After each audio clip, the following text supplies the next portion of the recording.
Good day, everyone. Today, let us learn with me.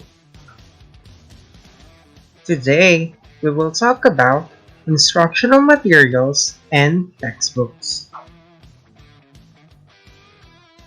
Instructional materials. These are teaching materials that are a key component in most language programs. It serves as, first, the basis for much of the language input learners receive. Second, it serves as language practice that occurs in the classroom. Third, it may also serve as a teacher training as it provides ideas on how to plan and teach lessons as well as formats that teachers can use. And now, let us proceed to types of instructional materials.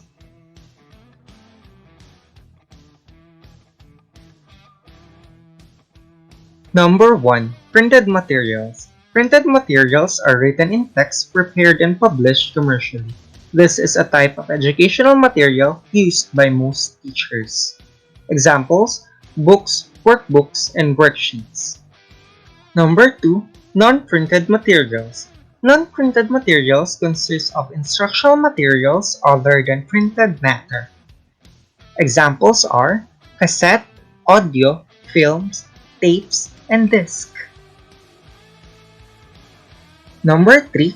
Materials that comprise both print and non-print. Examples are self-access materials and materials on the internet.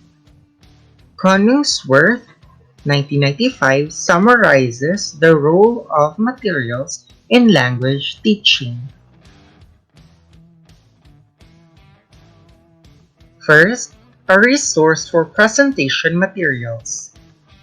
Second, a source of activities for learner practice and communicative interaction.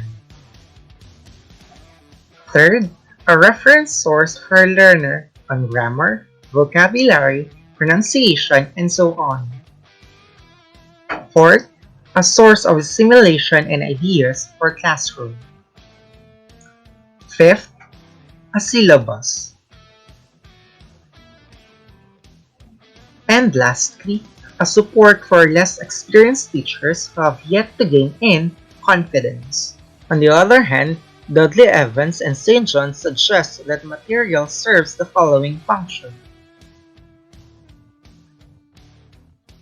as a source of language, as a learning support, for motivation and simulation, for reference.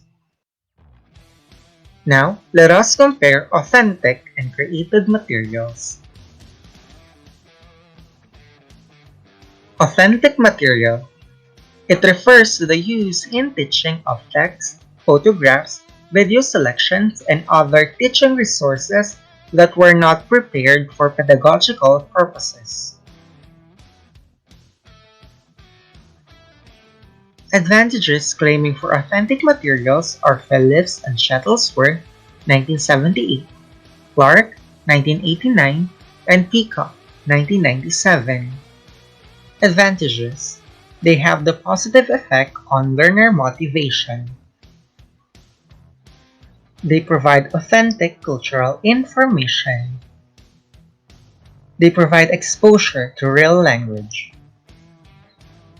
They relate more closely to learners' language. They support a more creative approach to teaching. Disadvantages: authentic materials often contain difficult language. Authentic materials may be inferior to created materials. Created materials refers to textbooks and other specially developed instructional resources. Now, let us talk about textbooks.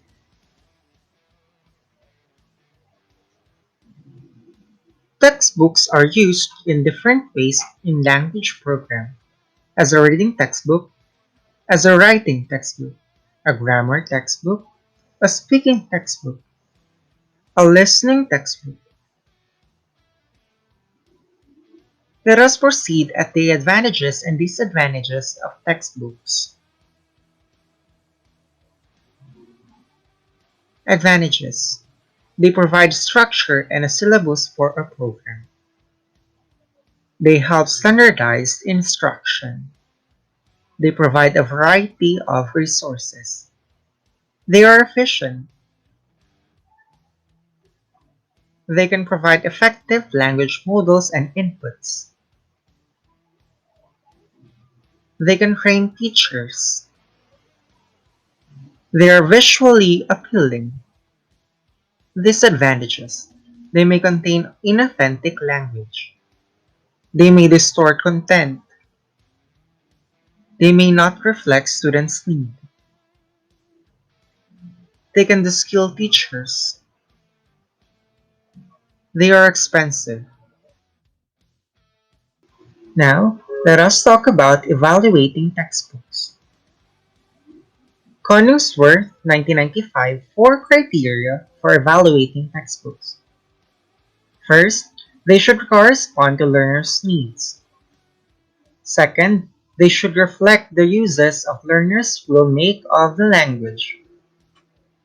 Third, they should take account of students' needs as learners and should facilitate their learning processes without dogmatically imposing a rigid method.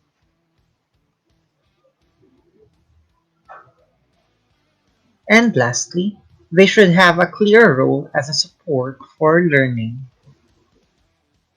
Adapting textbooks.